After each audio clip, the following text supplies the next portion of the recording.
இப்போ இருக்கிற current generation 3 வயசுலேருந்து 25, 27, 28 வயசுக்குள்ளே இருக்கிற அத்தனை பேர்த்துக்கும் பேரண்ட் ஆகிய நாம் அவங்களுக்கு எமோஷனலாக எப்படி கண்ட்ரோல் பண்ணணும், எதுக்கு எடுத்தாலும் கோவப்படுறது, என்ன மாதிரி பேசணும்னு தெரியாமல் பேசுறது, எப்படி பழகணும்னு தெரியாமல் சில விஷயங்கள், அந்த எமோஷனல்னால அவங்க செய்கிற தப்பு இப்போ இருக்கிற ஜென்ரேஷன் ரொம்ப பாதிப்பு இருக்குது. இதை பற்றி நான் சொல்லலை, எல்லா ஃபோரம்லேயும் சோஷியல் நெட்வொர்க்கில் அத்தனையும் சரி, எல்லா டாக்டர்ஸும் சரி, சைக்காட்ரிஸ்டும் சரி, வேர்ல்டு ஃபுல்லாக பேசக்கூடிய ஒரு முக்கியமான விஷயம் இதுதான். குழந்தைங்களுக்கு செய்ய வேண்டியது செய்யுங்க, எமோஷனலை எப்படி கண்ட்ரோல் பண்ணணும்னு சொல்லி கொடுங்க.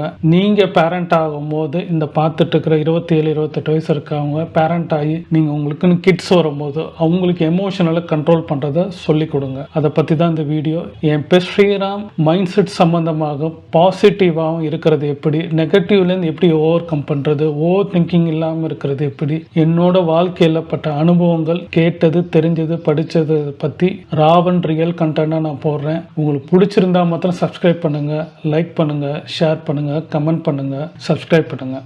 எமோஷனல் கண்ட்ரோல் பண்ணுறது முதல்ல நம்ம பேரண்ட்டாக இருக்கவங்களுக்கு தெரிஞ்சிருக்கணும். ஏன்னா நம்ம எமோஷனலாக நிறைய இடத்துல கத்துறது பேசுகிறத பார்த்தா குழந்தைங்களும் அதே மாதிரி ரியாக்ஷன் ஆகுறாங்க. ஏன்னா அவங்க அப்பா அம்மா தான் அவங்களுக்கு ஹீரோ.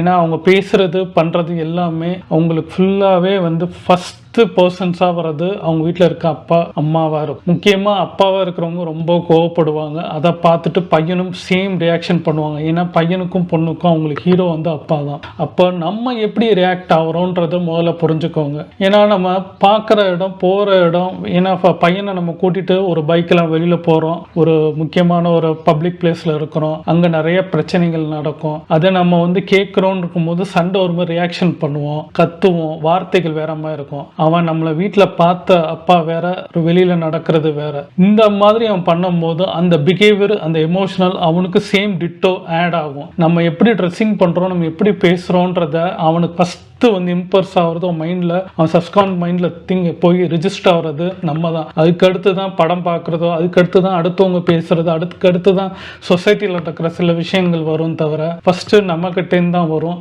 நம்ம எப்படி எமோஷனல் கண்ட்ரோல் பண்ணி எப்படி நடந்துக்கிறோமோ அது ட்ரான்ஸ்ஃபர் ஆகும் அடுத்த ஜென்ரேஷனுக்கு. அந்த ஜென்ரேஷனில் இருக்கிறவங்க சேம் ரியாக்ட் பண்ணுவாங்க. ஏன்னா எல்லாரும் சொல்லுவாங்க, நான் வீட்டில் அவங்க அப்பா கோவப்படுற மாதிரி பையன் கோவப்படுறான், பொண்ணு கோவப்படுதுன்னு. காரணம் என்ன, சின்ன வயசுலேருந்து பிறந்ததுலேருந்து அந்த குழந்தைங்க பார்த்த விஷயங்கள். முதல்ல உங்களே நீங்க கண்ட்ரோல் பண்ண பாருங்க. ஏன்னா இந்த சீரியஸ்னஸ் புரியாதனால அவங்க வாழ்க்கையில நிறைய இடத்துல கஷ்டப்படுறாங்க. ஒரு வேலை பார்க்குற இடமோ, இல்லை ஸ்கூல்ல படிக்கும் போதோ, இல்லை எங்க வேணா அவங்களோட பேஷனை பண்ணும் போதும் சரி, அவங்க எதை பேசணும், எதை பண்ணணும், எங்க கோவப்படணும், எங்க கோவப்படாதுன்றத தன்னை கண்ட்ரோலே இல்லாம அடுத்தவங்க தூண்டி விட்டா இந்த பிரச்சனையில நம்ம கிட்ட வரமாட்டான்னு சொல்லி நம்மளை தூண்டி விட்டு நம்மளை கோவப்பட வச்சு நம்ம அங்கே பண்ண வேண்டிய விஷயத்த பண்ண முடியாது. அது எது வேணா வச்சுக்கோங்க, உங்கள் பேஷனோ எக்ஸாமோ எதுலையோ நீங்கள் நல்லா வந்துட்டு இருந்திருப்பீங்க, நல்லா படிச்சுட்டு இருப்பீங்க, நல்ல வேலை பார்த்துட்டு இருப்பீங்க, உங்ககிட்ட நல்ல டேலண்ட் இருக்கும், நல்ல ஸ்கில்ஸ் கெட்டும் இருக்கும். ஆனால் அதை கெடுக்கிறதுக்கு என்ன பண்ணுவாங்கன்னா உங்களோட எமோஷனலை தூண்டி விட்டா நீங்கள் கத்தும் போது எவ்வளோ பெரிய நல்லவராக இருந்தாலும் அந்த இடத்துல அசிங்கமாக தான் செய்வீங்க. ஏன்னா இது நான் சொல்றது சும்மா கேட்டது வந்தது கிடையாது. ரியலாக எனக்கு நடந்தது. நான் எப்படி என் எமோஷனல் கண்ட்ரோல் பண்ணேன்றதுக்காண்டி தான் நான் இதை சொல்ல வரேன். என் பையனுக்கு டிரான்ஸ்ஃபர் ஆகுதுன்றது தெரியும் போது நான் ஓவர் கம் பண்ணி அதுலேருந்து நான் கோவப்படுறதுலேருந்து விடுபடணும்னு சொல்லி அது சம்பந்தமா நான் வீடியோ கூட போட்டிருக்கேன். அப்போ ஒன்று நான் கண்ட்ரோல் பண்ணி மாற்றி, கண்ட்ரோல்னா மீன்ஸ் அடக்கல. கோவப்படுற இடத்துல கோவப்படணும், நம்ம எமோஷனை காமிக்கணும். ஆனால் எங்கே காமிக்கணும், எதில் காமிக்கணுன்றது ஒரு விதிவிலக்குன்றது இருக்கு. எல்லா நேரத்திலும் எல்லா இடத்துலையும் நம்ம கோவப்பட்டுக்கிட்டு இருந்தோம்னா நம்மளை பைத்தியக்காரன் நினைப்பாங்க. ரெண்டாவது இவங்கிட்ட கோவப்பட்டு ஏதாவது சாதிக்கணும் தான் நினைப்பாங்க. தவிர நம்ம எவ்வளவு நல்லவனா இருந்தாலும், எவ்வளவு உண்மையா இருந்தாலும் அங்க அடிப்படுறது எல்லாமே நம்ம எமோஷனல் பண்ற எல்லா தப்பான விஷயத்தினால நம்ம லைஃப்ல நடக்கிற எல்லாமே அழிஞ்சு போகும். உங்க குழந்தைக்கு நீங்க பணம் கொடுக்கறது, மித்த படிப்பு கல்விக்கு, மித்த அவங்களுக்கு கொடுக்கற எல்லாத்து மேல பெரிய விஷயம் இந்த ஒரு விஷயம்ன்றது நான் நினைக்கிறேன். ஏன்னா எமோஷனலை கண்ட்ரோல் பண்ணிட்டா அவங்களுக்குள்ள இருக்கிற சில பிஹேவியர் எல்லாம் சேஞ்ச் ஆகும்போது அவங்களால ஒழுங்கா படிப்பாங்க, ஒழுங்கா சாப்பிட்டு தூங்குவாங்க, ஒழுங்கா அடுத்தவங்ககிட்ட பேசுவாங்க. ஒரு நேச்சுரலா ஆர்கானிக்கா அவங்க கிட்ட இருந்து ரியல் அண்ட் அவங்ககிட்ட இருந்து எல்லா விஷயமே நடக்கும்போது அது டிரான்ஸ்ஃபர் ஆகும். அவங்க ஃபியூச்சர் லைஃபுக்கு ரொம்ப நல்லா இருக்கும். அவங்க படிச்சு வேலைக்கு போய் அவங்க ஒரு அடுத்த ஸ்டேஜ் ஸ்டேஜ் நம்மள மாதிரி ஒரு பேரண்டாக வரும்போது ரொம்ப யூஸ்ஃபுல்லாக இருக்கும். இந்த இதை நம்ம பண்ணாமல் குழந்தைய அடிக்கிறது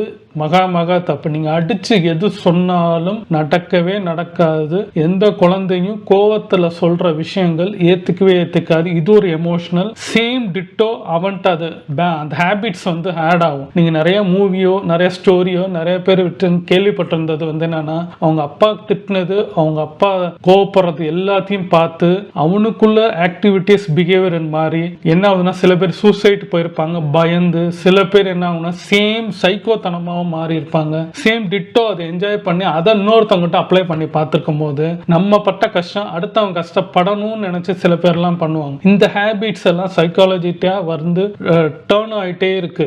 அதுக்கு பெட்டர் நம்ம வந்து முடிந்த வரைக்கும் நீங்கள் கண்டிப்பு இருக்கணும். ஆனால் எல்லா விஷயத்துலையும் கண்டிப்பாக இருக்கக்கூடாது. அவன் ஒரு நாள் ஸ்கூலுக்கு போகிற லேட் ஆகுதுன்னா அவன் ஒன்று நைட்டு ஒழுங்காக தூங்கியிருக்க மாட்டான். அவன் தூங்குறானா தூங்க விட்டுட்டு அடுத்த ஒரு நாளில் ஒன்றும் ஆகக்கூடாது. அடுத்து எந்திரிச்சு வந்ததுக்கப்புறம் என்னப்பா உடம்பு சரியில்லையா, என்ன ஆச்சுன்னு கேட்டு, இல்லை நேற்று படிக்கலையா, இல்லை டீச்சர் திட்டினாங்களா, வேறு என்னன்றதை உட்காந்து பேச பாருங்க. முதல்ல நம்ம குழந்தைங்க கிட்ட வந்து உட்காந்து straight to straight, high to high, அவன் இங்கிட்டு திரும்பி அங்கிட்டு திரும்பி இப்படிலாம் பேசாமல் இங்கே பாருன்னு சொல்லி அவனுக்கு ரியல் அப்பா எப்படி இருக்கிறாங்க, அப்பாவோட ப்ராப்ளம் என்ன, அப்பா எந்த மாதிரி கஷ்டப்பட்டு படிக்க வைக்கிறாங்கன்றத புரிய வைக்கிறதுக்கு ஹை டு ஹை கான்டாக்ட் இருக்கும் போது ஒரு குழந்தைக்கு வந்து கண்டிப்பாக அந்த எமோஷனல் வந்து டிரான்ஸ்ஃபர் ஆகும் போது அவனுக்குள்ள வந்து எது பண்ணணும் எது பண்ணக்கூடாதுன்னு தெரியும். அவன் கூட நீங்க உட்காந்து பேசும்போது என்ன ஆகும்னா, ஸ்கூல்ல பிரச்சனை இருந்தா சொல்லுவான், அவன் படிப்புல வந்து மார்க் குறைஞ்சிருந்துச்சுன்னா சொல்லுவான், அந்த அசிங்கம் படுறதுக்கு என்னன்றது எல்லாரும் சிரிச்சாங்க, மார்க் குறைஞ்சிருந்துச்சு ஃபெயில் ஆனேன்னு சொன்னா நீங்க என்ன மாதிரி பேசணும்னா, தம்பி நீ இப்ப எடுத்த மார்க் வந்து 15 மார்க் ஃபெயில், ஓகே, ஆனா அதே வந்து பெரிய விஷயம்ப்பா. நெக்ஸ்ட் டைம் வந்து அந்த 25 எடுக்கிறதுக்கு என்ன பண்ணணும்ன்றத நான் சொல்லித்தரேன், அதை தெரிஞ்சுக்கோ. தோத்துறதுனால நீ வந்து ஜெயிக்க மாட்டேன்றது கிடையாது. நீ எத்தனை தடவை தோக்கிறியோ அத்தனை தடவை நீ எந்திரிக்கிற ஜெயிச்சு வரதுக்கு ஒரு சான்ஸ். ஜெயிக்கிறதுக்கு நெக்ஸ்ட் ஸ்டெப் தான். ஆனா அதுக்கு நீ ட்ரை பண்ணா நிச்சயமா நெக்ஸ்ட் படியில் வைக்கும் போது நீ ஜெயிச்சிடலாம் அப்படின்னு அவனுக்கு கான்ஃபிடன்ஸ் அவனுக்கு கொடுக்கும் போது அவனுக்குள்ள தப்பான எமோஷனல் திங்கிங், எமோஷனல் கோபம், எமோஷனல் அந்த பேட் ஹேபிட்ஸ்ன்னு சொல்லக்கூடிய அந்த எமோஷனை நீங்கள் என்ன வேணால் வச்சுக்கோங்க, அந்த எமோஷனல் அவங்ககிட்ட வராது. அப்போ அப்பா நம்மளை புரிஞ்சுக்கிறான். அவனுக்கு ஃபர்ஸ்ட் என்ன தோணுன்னா, நம்ம வீட்டில் அப்பா அம்மா நம்மளை திட்டுவாங்க, வெளில ஃப்ரெண்ட்ஸ் அசிங்கமாக நினைப்பாங்க, நம்ம ஸ்கூலில் டீச்சர் திட்டுவாங்க, இப்படி அவனுக்குள்ள மைண்டுக்குள்ளே போகும். அவனுக்கு ஸ்கூலில் நம்ம என்ன புரிய வைக்கணும்னா, ஸ்கூலில் அவனை திட்டுறாங்களா, ஓகே, நீ என்ன மைண்டில் வச்சுக்கோன்னா நெக்ஸ்ட் டைம் எக்ஸாம் எழுதி நெக்ஸ்ட் வரும்போது அந்த எக்ஸாம் பேப்பர்ல நீ பாஸ்ன்னு வந்தா போதும். அப்பா நான் அதான் சொல்றேன், நீ பாஸ்ன்னு வா. டீச்சரே உன்னை வந்து டீச்சரே சொல்லுவாங்க, பரவாயில்லையே போன வாட்டி ஃபெயில் ஆனே இந்த வாட்டி பாஸே இருக்கு, நெக்ஸ்ட் டைம் இன்னும் கொஞ்சம் கூட மார்க் எடுக்கணும் அப்படின்னு டீச்சர்ஸ் என்கரேஜ் பண்ணுவாங்க. ஏன்னா உன்னோட ப்ராக்ரஸ் வந்து மாறணும். போனதோட மைனஸ் ஆகக்கூடாது. 15லேருந்து 10 ஆகக்கூடாது. 15லேருந்து 25 ஆகிறதுக்கு என்ன ஸ்டெப்போ அதை ட்ரை பண்ணு. ஏன்னா என் பையனுக்கு வந்து எல்லா சப்ஜெக்ட்ஸும் நல்லா படித்தாலும் அவனுக்கு தமிழ் வந்து கொஞ்சம் குறைஞ்சதாக தான் இருக்கும். அவனால வந்து மார்க் எடுக்கிறது பயப்படுவான். தமிழ் கிளாஸ் வர நீ கேன்சல் ஆகணும், மழை பெய்யணும், ஸ்கூல் பெல் அடிக்கணும், சீக்கிரம் வரணும்னு அவன் மைண்ட் செட் இருக்கும். ஏன்னா மிஸ் வந்து அவனை நோட் பண்ணி, ஏன்னா நாங்கள் சொல்லிட்டு வந்திருக்கோம், அவனுக்கு உட்கார வச்சு சொல்லித்தாங்கன்னும் போது அவனை தனி கேர் எடுத்து பண்ணும்போது சில பேர்லாம் சிரிக்கிறாங்க அப்படின்னு அவனுக்கு ஒரு ஃபீல். நீ அதை கண்டுக்காதன்னு நான் சொல்லியிருக்கிறேன். என்னன்னா இன்னைக்கு உன் ஃப்ரெண்ட்ஸ் எல்லாருமே தமிழ்ல நல்ல மார்க் எடுத்திருக்காங்கன்றது உனக்கு ஃபீல் இருக்கும். ஆனால் நீ எடுக்கல. இங்கிலீஷ்ல நீ 50-50 எடுக்கிற, ஆனால் மித்தவங்க எல்லாம் எடுக்கல. அப்ப நீ அதை நோட் பண்ணியிருக்க மாட்டேன். சில பேர் எடுக்கலன்றது நீ பாட்டுக்கு சப்ஜெக்ட்ல வந்திருப்பேன். அவன் ஹிந்தி எடுக்கிறான், இங்க சயின்ஸ் எடுக்கிறான், மேக்ஸ் எடுக்கிறான், எல்லாம் ஒரு தமிழ் மாத்திரம் குறையறனால ஒரே ஒரு தடவை நான் பண்ணேன். அந்த 25 எடுத்து அவன் பாஸ் பண்ணிட்டான். ஆனா எல்லாத்தோட மார்க் அதுல குறைய இருக்கும் போது அவன் கூப்பிட்டு சொன்னது, தம்பி அடுத்து நீ வந்து 27 எடு, அப்பா உனக்கு ஒரு சின்ன கிஃப்ட் வாங்கி தரேன். ஆனா 50 எடுத்தேன்னா நீ கேட்கிற அந்த கேம், அந்த இதை வந்து 50,000 உள்ள ஒரு கேம் நான் வாங்கி தரேன்னு சொன்னேன். அப்படியாப்பா அப்படின்னா, நீ 27 எடுத்தேன்னா உனக்கு ஏதாவது நான் சாப்பிட்றதுக்கு ஏதாவது வாங்கி தருவேன், அவ்வளவுதான், முடிஞ்சு போச்சு. ஒன்று பிரியாணியோ உனக்கு பிடிச்சது. ஆனால் நீ 50 எடுத்தனா உனக்கு இந்த மாதிரி உண்டு. ஆனால் ட்ரை பண்ணு, உட்காந்து தெரியலன்னா கேளுன்னு சொன்னோன்னே அதுக்கப்புறம் உட்காந்து எழுதுனா, அதை பற்றி கொஞ்ச நேரம் அவங்க அம்மாட்ட டிஸ்கஸ் பண்ணா, தமிழை பற்றி இப்போ இது பண்ணா, ஸ்கூலில் படித்தான். நெக்ஸ்ட் அவங்க மிஸ் போகும்போது என்ன சொன்னாங்கன்னா, சார் அவன் வந்து முதலோட இப்போ வந்து அவனே போர்டில் எந்திரிச்சு வந்து முதல்ல தமிழ் எழுத மாட்டான், இப்போ தமிழ் எழுதுறான் வாசிக்கிறான்னு சொல்லும் போது நான் இதை தான் தம்பிகிட்ட கூப்பிட்டு சொன்னேன். உன் மார்க் எடுக்கணுன்றது உனக்கு முக்கியம் கிடையாது. நீ இதில் வந்து கரெக்டான நீ அட்டண்டன்ஸ் கரெக்டா இருக்கணும், உன்னை வந்து அவங்க பார்க்கும்போது காமா இருக்கிறான், கரெக்டா படிக்கிறான்றது சொல்ற லெவலுக்கு வச்சா போதும், உன்னோட ஆக்டிவிட்டி ஒழுக்கமா இருக்கணும் அப்படின்ற சொல்லும் போது அவனுக்குள்ள மைண்ட்குள்ள என்ன வந்துச்சுன்னா எல்லாமே அவனுக்குள்ள ரிஜிஸ்டர் ஆகும்போது அந்த டீச்சர் வந்து அவனை கூப்பிட்டு நேரா அவங்க வந்து நான் இதை பத்தி பேசல வேற விஷயமா அவனை போய் விடும்போது அவங்க என்னை கூப்பிட்டு அவங்க தமிழ் மிஸ் சொல்லும் போது அவ்வளவு சந்தோஷம். வெளியில வரும்போது அப்பா மிஸ் இப்படி சொல்லியிருக்காங்க, மிஸ் இப்படி சொல்லியிருக்காங்க, எனக்கு நான் போன வாட்டி எனக்கு திட்டினாங்க, அடிச்சாங்க, குச்சியில அடிச்சாங்க, இந்த வாட்டி எனக்கு இவ்வளவு சொல்லும் போது சந்தோஷமா இருக்குன்னு அவனுக்குள்ள பூரிப்பு வரும்போது கூட்டிட்டு வந்து வெளியில ஐஸ்கிரீம் வாங்கி கொடுத்து அவனுக்கு ஒரு சந்தோஷம். அவன்கிட்ட நான் டெய்லி பைக்ல வரும்போது ஸ்கூல்ல நடந்தது கேட்பேன், வீட்டுக்கு வந்தோன்னு என்ன நடந்துச்சுன்னு கேட்பேன், கொஞ்சம் முகம் இதா இருந்தாலும் பேசிப்பேன். ஸ்கூல்ல இருந்து வெளியே வரும்போது பசங்க கூட சண்டை போட்டு ஒரு நாள் அழுதுட்டு வந்தாலும் கூப்பிட்டு வச்சு இனிமேல் வந்து இது பண்ணாது, அவங்க அடிச்சாங்கன்னா மிஸ்டர் சொல்லு, அடுத்த தடவை பேசாது, அவங்ககிட்ட இருந்து ஒதுங்கிடு. இப்படியும் அவனுக்குள்ளான அந்த டிஸ்கஷனா பண்ணும்போது அவன் பறந்து வளர்ந்து கொஞ்ச நாள் இருந்த அவனோட எமோஷனல்ஸ், அவன் கிட்ட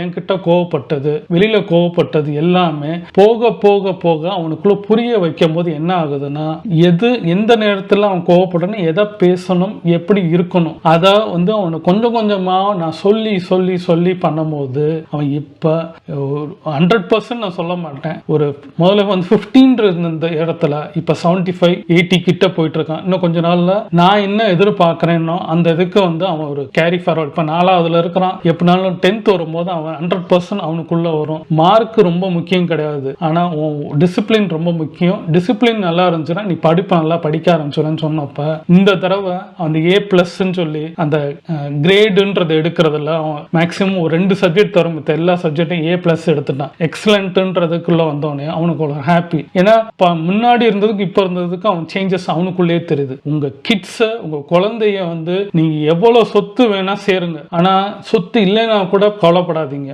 உங்க சொத்தே வந்து அந்த குழந்தை தான். அந்த குழந்தைங்களுக்கு நம்மளோட இருக்கிற நல்ல விஷயங்கள் எமோஷனல்ல டிரான்ஸ்ஃபர் பண்றது எப்படி, அவன் எப்படி வந்து கேரி ஃபார்வர்ட் பண்ணணும். ஏன்னா சொசைட்டில அவன் இப்ப நம்ம 12th காலேஜ் படிக்கிற வரைக்கும் நம்ம கிட்ட இருப்பான். வேலைக்குன்னு போகும்போது அவன் சொசைட்டிக்குள்ள வந்து போவதான் ரியல் லைஃப்குள்ள போகும்போது ஃபேஸ் பண்ற விஷயங்களை இப்பயே வந்து ஒரு விஷயத்திலையும் படிப்புல எப்படி, அடுத்து வந்து அப்பாவோட ப்ராப்ளம்ஸ் என்ன, அம்மாவோட ப்ராப்ளம்ஸ் என்ன. ஏன்னா நாங்க டிஸ்கஸ் பண்ணும்போது என் பையனையும் வச்சுதான் சில நேரம் சில விஷயங்களை நான் டிஸ்கஷன் நாங்க எங்களுக்குள்ள பண்ணுவோம். ஃபேமிலி ஃபினான்ஷியலா இருந்தாலும் எதா இருந்தும் போது அவன் பையனுக்கு அவ்வளவு தோணுது, இந்த மாசம் எனக்கு வேண்டாம் அடுத்த மாசம் வாங்கி கொடுங்க, ஏன்னா முன்னாடி எதை கேட்டாலும் உடனே வாங்கி தரோன் இருந்தப்ப அடுத்து அவனுக்கு புரிய வச்சோம் ஃபினான்ஷியல் நம்மகிட்ட எப்படி இருக்கு, பணம் நமக்கு இந்த மாசம் இப்படி குறைச்சலா இருக்கும், அடுத்த மாசம் சம்பளம் வந்து பண்ணும்போது எனக்கு இந்த மாசம் பிரியாணி வேண்டாம், இன்னைக்கு வந்து 20th நீ எனக்கு ஃபர்ஸ்ட் வீக்ல வாங்கி தருவீங்களா அப்படின்னு நான் அப்போ உடனே சொல்லுவேன், நீ தமிழ்ல எவ்வளவு படிப்பியா அப்படின்னு. ஓகேப்பா எழுதி கொடுக்குறேன்னு சொல்லி எழுதி காமிப்பான். அந்த 10 நாள் இந்த ரிப்பீட் வேலை நடக்கும். எனக்கு அவன் படிச்சதுக்கும் நடந்தது, அவன் ஆசைப்பட்டதையும் அவன் பிரியாணி வாங்கி கொடுத்துட்றேன். அப்போ அவனோட ஒழுக்கமும் கரெக்டா இருது, அவன் எமோஷனலும் கரெக்டா கேரி ஃபார்வர்ட் பண்ண வைக்கிறேன். எந்த விஷயத்துல கோவப்படணும், என்கிட்ட கோவப்பட்டாலும் அவன் உண்மையா கோவப்படுறான், ரியலா நான் தப்பு பண்ணிருக்கேன்னா நான் ஏத்துக்கிறேன். இல்ல நான் ஒண்ணுமே பண்ணாம அவன் கோவப்பட்டு என்னை வந்து திட்டுற மாதிரி அவன் வரானா அவனுக்கு புரிய வைப்பேன். ஒரு தடவை புரிய வைப்பேன், 2 தடவை, 3ஆவது தடவை பேசாம சைலண்டா வந்துடும். அடிக்க மாட்டேன், கத்த மாட்டேன், திட்ட மாட்டேன். நான் சைலண்டா இருக்கிறத பார்த்தாலே அவனுக்கு ஒரு பயம் வந்து அப்பா ரொம்ப கோவத்துல இருக்கிறாங்கன்னு சொல்லி இனிமேல் நான் பண்ண மாட்டேன்னு அவங்க அம்மாட்ட சொல்லி அவங்க அம்மாவும் பையனும் என்கிட்ட உட்காந்து இல்லப்பா இனிமேல் பண்ண மாட்டேன்னு நான் வரோம். நம்ம சைலண்ட் வந்து அவங்களுக்கு அவ்வளவு பவர் கொடுக்கும். நம்ம பேசலைன்னா அவங்களுக்கு அவ்வளவு இதா இருக்கும், ஹர்ட்டிங் மாதிரி இருக்கும். அப்போ அவன் திருப்பி புரிஞ்சு வந்து அப்பா நான் இனிமேல் இந்த விஷயத்த நான் உங்கள்கிட்ட இந்த மாதிரி பேச மாட்டேன், இந்த மாதிரி நடந்துக்க மாட்டேன், நான் இனிமேல் ஒழுங்கா இருக்கிறேன்.